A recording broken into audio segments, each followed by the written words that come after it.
Hey, this is Dr. Paul Looney. Did you ever think that Jesus' words in the Beatitudes might give us a clue into the progression from birth to maturity? Well, I believe that all of Jesus' teachings should be viewed from the standpoint of relationship. Jesus says the first great command is loving God, the second is to love your neighbor as yourself.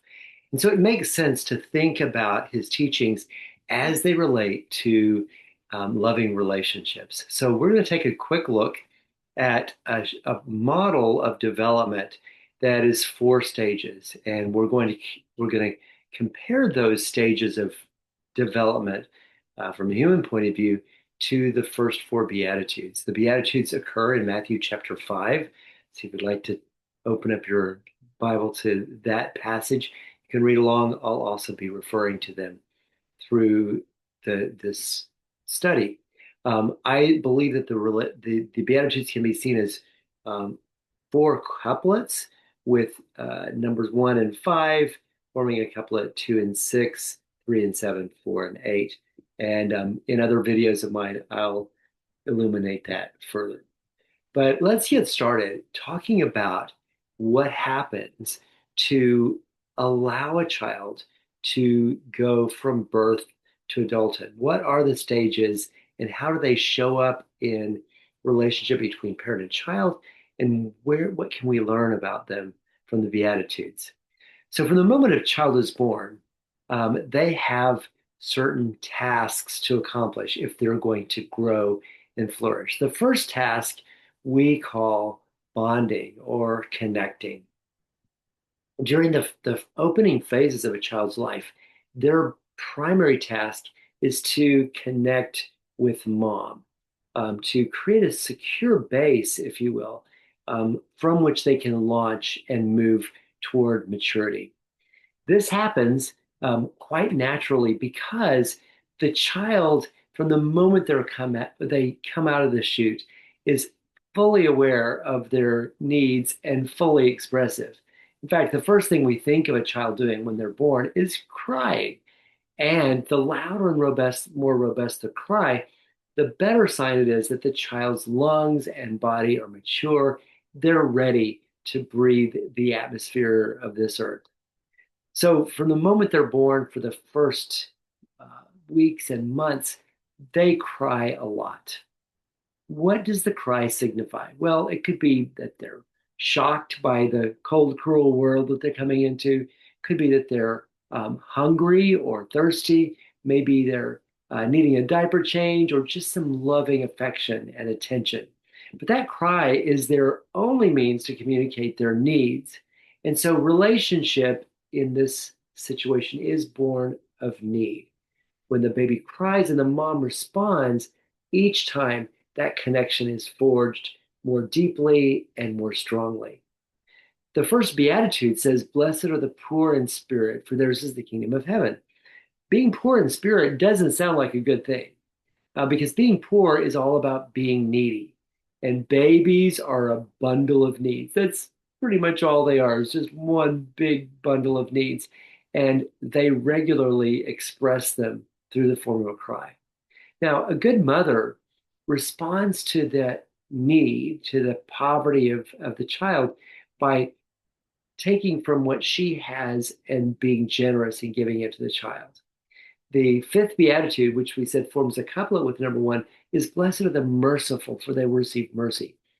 Being merciful means be compassionate toward those in need. And so a mother is wired for tenderness toward the infant. In fact, when the baby is hungry and cries out, the mother's body reacts in a reflexive way to release milk, to let it down to the soft, wonderful containers of her breast so that it's ready for the child when he or she latches on. It's a beautiful thing. In that process of crying and responding to the cry, there's an attachment that is powerful indeed. And in that connection, both mother and child experience a deep satisfaction. In fact, when the child is nursing, the mother's brain produces in the bonding hormone, oxytocin, that allows both mother and child to feel deeply connected. This is a good thing because each time the child cries out and the mother comes and offers something good, the child goes deeper and deeper into the feeling that if I exert myself, if I exert my effort, I can achieve my goal, my needs can be met. And in fact, if the mother doesn't come pretty quickly, the child ramps it up and cries louder and longer to get that attention that they need. Very powerful. What we see happening in this is the development of a secure base. In Jesus' Beatitude, he says, "Blessed are the poor in spirit, for theirs is the kingdom of heaven." It turns out that the mother is actually the child's first taste of the kingdom of God. That in a very real sense, the mother stands in the place of God for that child, the fount of every blessing, if you will. She is that um, loving acceptance, that manifestation of God's grace and goodness in human form.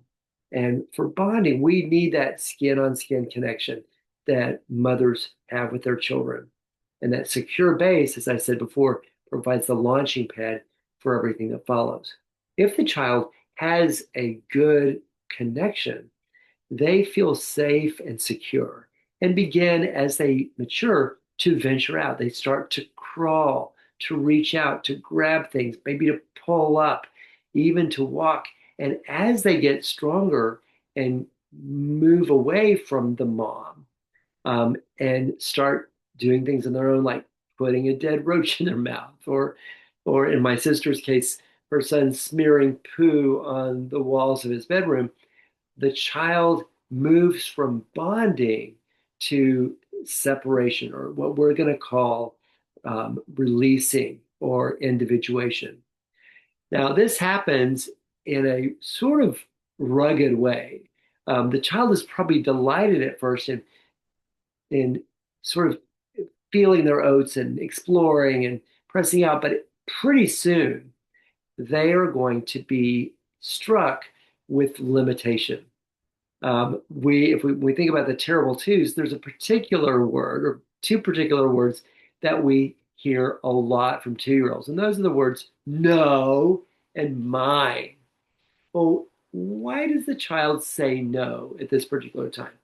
Well, it's undoubtedly partly because they start hearing the word when the child puts something in its mouth that's nasty or gross, like a dead roach. Mom is not going to be happy. She's going to say no when the child tries to reach something that's dangerous, whether it's the stove or a vase that's fragile.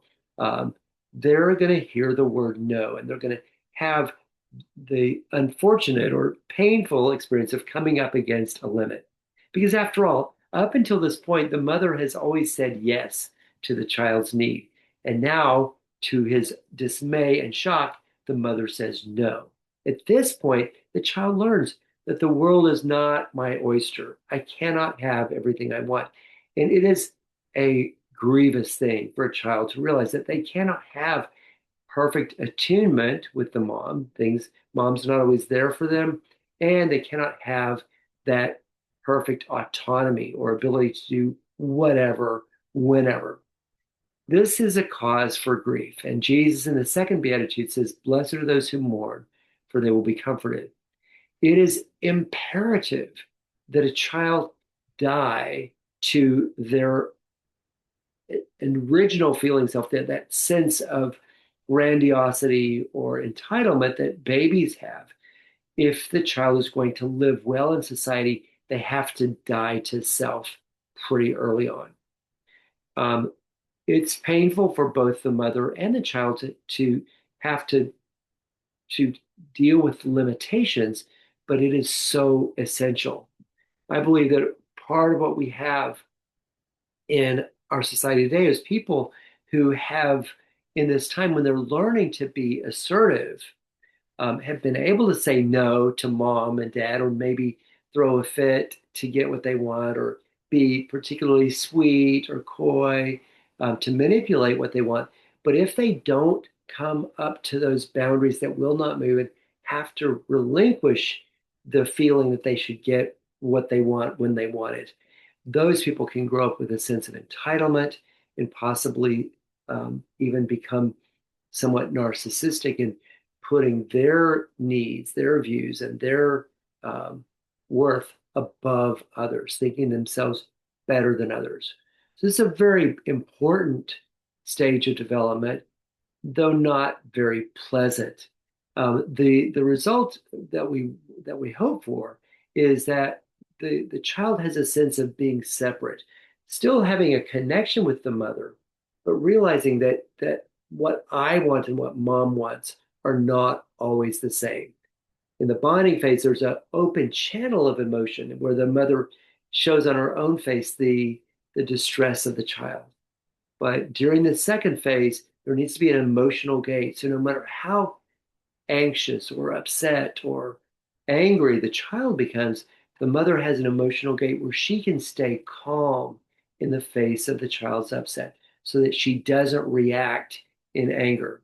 If the child says, I hate you, you're a mean mommy, the mother doesn't say, well, I hate you too, you're a miserable child. No, she stays calm and allows the child to go into that full range of, of heightened emotion, whether it's anger or anxiety or sadness or grief. And then once the child is calm again, the mother can reconnect with the child and tell the child why the limits are the way they are and why the child cannot have the cookie before dinner or why they have to go to bed at bedtime. As a child gets it out, as they learn to assert themselves and to say no and to figure out what's mine, they'll eventually find comfort in letting go of things that they cannot control and only uh, taking comfort in the things that they can control, what belongs to them. Ultimately, you hope that the child learns that their happiness is their purview. It's their business, and it's not the business of the mom to make them happy by giving them what they want. This is a very powerful and important lesson. Once a child surrenders that need to push against the boundaries or to try to have their own way, then they're able to go into the third phase of relational development, which we're going to call yielding or responding to discipline. In yielding, like when we see a yield sign when we're driving, we give way, we give the right of way to the other. And it turns out that if we're going to live in society, we have to learn our place and learn how to fit in. We need to learn how to yield, to take our turn, to be willing to be teachable. In the third beatitude, Jesus used the word meek. He says, blessed are the meek, for they will inherit the earth. The word meek rhymes with weak, but it is anything but weakness. It actually is the word praotes in Greek, which means power under control. It's an equestrian term that is used to describe a horse that has been gentled or broken so that it's ready to receive a bridle and eventually a saddle and to be ridden. And that horse is actually then empowered to do more than it could on its own by virtue of being yielded to the rider. For instance, a horse on its own will not traverse a solid barrier because he cannot see what's on the other side. But if the rider has walked the course before, as in the steeplechase event, then as they approach the barrier, the horse can be signaled by the rider when to jump and how far to safely over surmount that obstacle. Children who are meek, who are yielded and teachable, can overcome many obstacles in life by submitting to the teaching or instruction of the parent. The process, though, is not instant and it takes time, partly because the child needs to be convinced that the rules, the structures, the discipline is actually for their own good. And to try to figure out why things are the way they are, a 3-year-old or a 5-year-old will often ask a one-word question. You probably know what it is. It's the question, why? So that if the parent says, you need to put on your shoes, the child says, why? Well, we're going to go out. Why? We need to go to the store. Why? We need to buy groceries. Why? Well, we have to eat. Why? That's the way God made us. Why? I don't know. Just put on your shoes. At some point, of course, we have uh, to to say because I said so or because I'm the parent. But most of the time, a simple response to reassure the child that the rules are not um, based on just the parents' whim or fancy. The rules are designed to keep us on a good path, like the bumper pads that we put in the gutters when our child is bowling, helps keep them on a path that will allow them to actually hit the bowling pins and feel success in the game. These bumper pads are like rewards and punishments that keep us from making bad decisions. The rewards and punishments need to be effective. To be effective, they need to be um, modest, so that the child doesn't just get good grades to make a buck or clean their room to get their allowance, but the reward provides an incentive to help the child do the right thing and then identify with the right thing. I'm a good student. I like to keep my room clean. Because if we create those structures for our children and they get in the habit of doing them well, then they will identify with those things over time and they will accommodate to the structures in whatever situation they're in, whether it's at school or in a work situation. They learn to adjust or accommodate to the needs, the desires, and the systems that are put in place for not only their benefit, but for the benefit of others as well.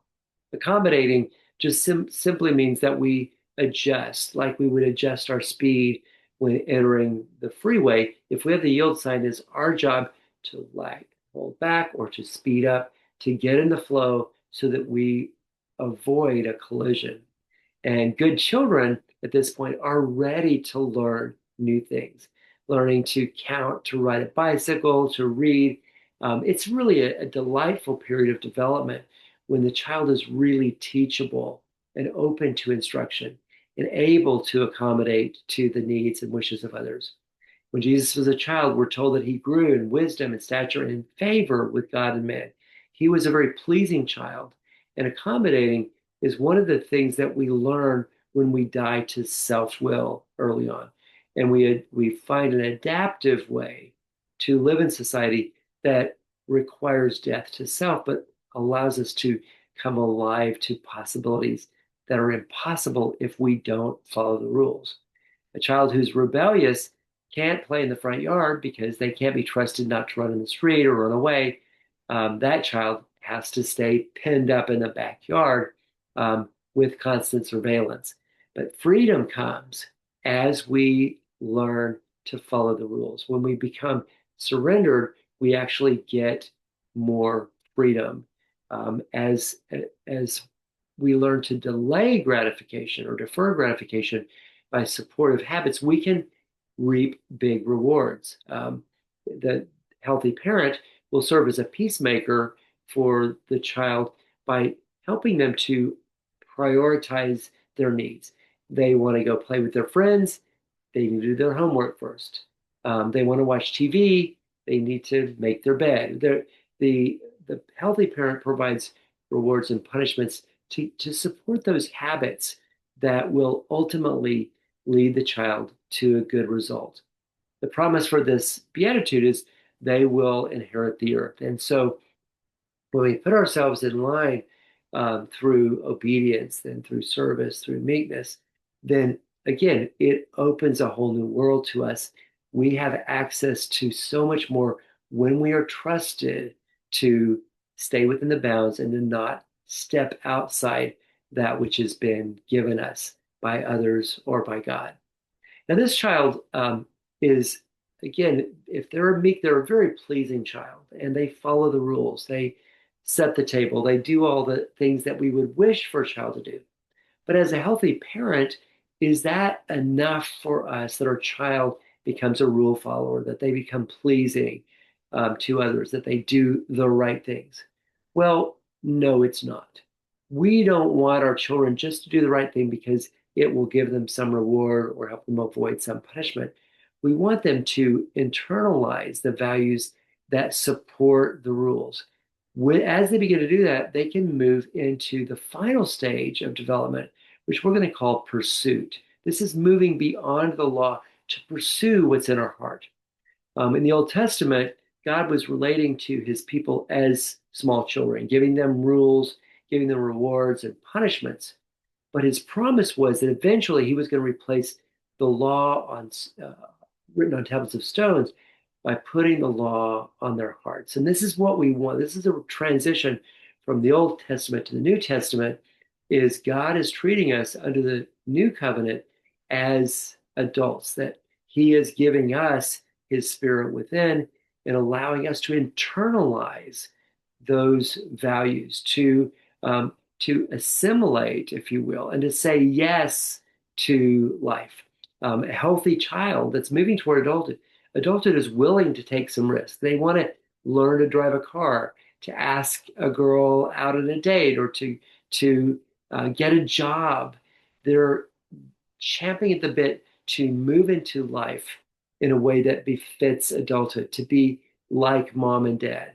The word assimilation is used to talk about when someone comes into a culture and learns the language and fits into that culture. But it's also used in physiology, and it has to do with the process by which we take something external that we eat. Maybe it's a burger that we are chowing down on with some bread from wheat and big juicy hamburger patty from a cow. As we eat it, our body is designed to break it down and to take in the nutritive parts and release the refuse, but it assimilates or takes that thing that was external and makes it internal. And it's our hope as parents that our children do the same thing with our teaching, that they eat the bread of instruction and it becomes a part of them so that they're not motivated by rewards and punishments or something external. They're motivated by the Spirit of God within. And this is when they can reclaim their authentic self. Now that it's been trained in righteousness, it becomes possible once again to stop being a people pleaser and to actually reconnect with that part of myself who will do whatever it takes to pursue the good. A child is very narcissistic, very black and white, very, very motivated by their own needs. But Jesus is saying we can, as adults, be motivated by a desire to do and be in right standing with God, with others. The beatitude that goes with this stage is blessed are those who hunger and thirst for righteousness, for they will be satisfied. Early on, we're hungry and thirsty for attention or food or acclaim, but a healthy adult is hungry and thirsty to do the right thing, to exhibit the fruit of the Spirit, to be patient and kind, to be generous, to be self-controlled and faithful, to be loving and joyful. And those values that drive us can be a source of great satisfaction when we see ourselves making a difference in the world, when we see ourselves stepping up to the plate and doing what God has made us to do. Ephesians 2:10 says, we are his workmanship, created in Christ Jesus for good works, which he prepared in advance that we might walk in them. Every healthy adult is stepping into the work that God has given them and hungry to do so. This verse implies that each of us is perfectly designed to do the things that God has prepared us to do. And it's a great thing for us to be able to help our children launch into the world in this way. The beatitude that goes along with this one is blessed are those who are persecuted for righteousness' sake, because the parent has to let go. But as they do it with the knowledge that the child is identified with them, they're going into the world to find their own way as an adult, just like mom or just like dad, to be value driven rather than need driven or emotion driven or people pleasing. That their aim is to please God and to live from a heart of love and pursuit of righteousness. If we're hungry and thirsty for food and water or sex or money or fame, we may go hungry. We can't always predict what's available. But if we're hungry and thirsty for righteousness, there is always a feast. There's always something we can do that reflects the character of God and which can be very satisfying for us. In Jesus' ministry, there was a time when he ministered to a woman at a well in Samaria, and her transformation was remarkable and glorious. And when the apostles came back with food for Jesus, he wasn't hungry. He said, my food is to do the will of my Father. And when we are focused on doing what God has given us to do, we can lose sight of our own needs because of the satisfaction of being in the flow of God's goodness and grace, doing those things that we are uniquely equipped to do. The promise, of course, for this beatitude is they will be filled.